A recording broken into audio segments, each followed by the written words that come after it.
9ನೇ ತರಗತಿ ಕನ್ನಡ ಪಠ್ಯಪೂರಕ 2 ಒಳೆಯ ಬಾಗಿಲು ಪ್ರಶ್ನೋತ್ತರಗಳು. ಕೃತಿಕಾರರ ಪರಿಚಯ.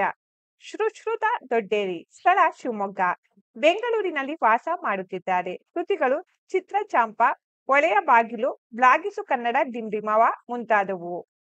ಕೊಟ್ಟಿರುವ ಪ್ರಶ್ನೆಗಳಿಗೆ ಉತ್ತರಿಸಿ. ಪ್ರಶ್ನೆ 1. ಲಾಂಚು ಬರುವವರಿಗೆ ಒತ್ತು ಕಳೆಯಲು ಏನೆಲ್ಲ ಚಟುವಟಿಕೆಗಳನ್ನು ಮಾಡಬಹುದು? ಉತ್ತರ.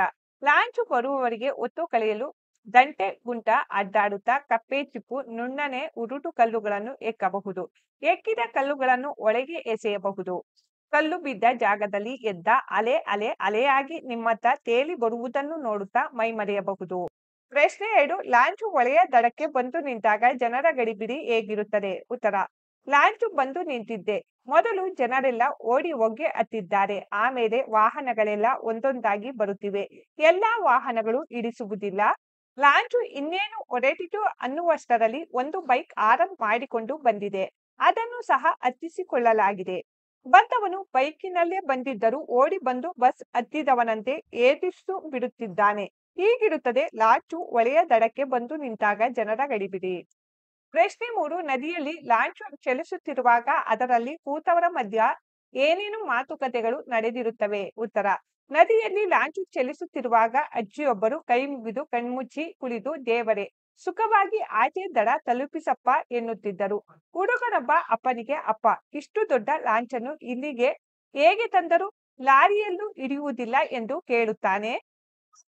ಈಗ ಯೋಚನೆಯಾಗಿದೆ. ಅರೆ ಹೌದಲ್ಲ, ಇಷ್ಟು ದೊಡ್ಡ ಲಾಂಚನ್ನು. ಆದರೂ ಅಪ್ಪ ಎಲ್ಲಾ ತಿಳಿದವನಂತೆ ಇದನ್ನು ದೂರದ ಸಮುದ್ರದಿಂದ ಡ್ರೈವ್ ಮಾಡಿಕೊಂಡು ಬಂದದ್ದು. ಈ ಹೊಳೆ ಹೋಗಿ ಸಮುದ್ರಕ್ಕೆ ಸೇರುತ್ತಲ್ಲ, ಅಲ್ಲಿಂದ ಬಂದದ್ದು ಇದು ಎಂದು ಏನೋ ಸಮಜಾಯಿಸಿ ಕೊಡುತ್ತಿದ್ದರು.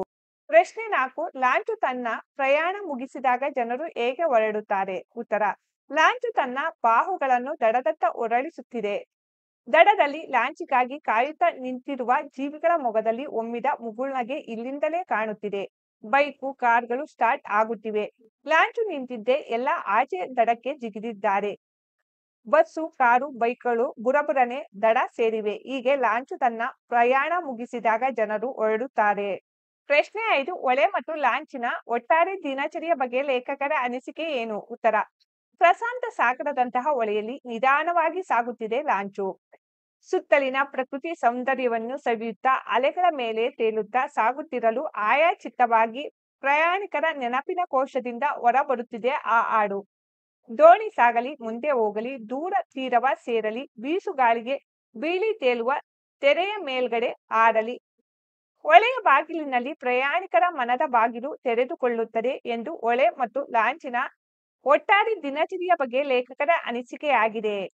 ಮಕ್ಕಳೇ, ಈ ನೋಟ್ಸ್ ನಲ್ಲಿ ಯಾವುದಾದರೂ ತಪ್ಪುಗಳಿದ್ದರೆ ಕಮೆಂಟ್ಸ್ ಬಾಕ್ಸ್ ನಲ್ಲಿ ತಿಳಿಸಿ.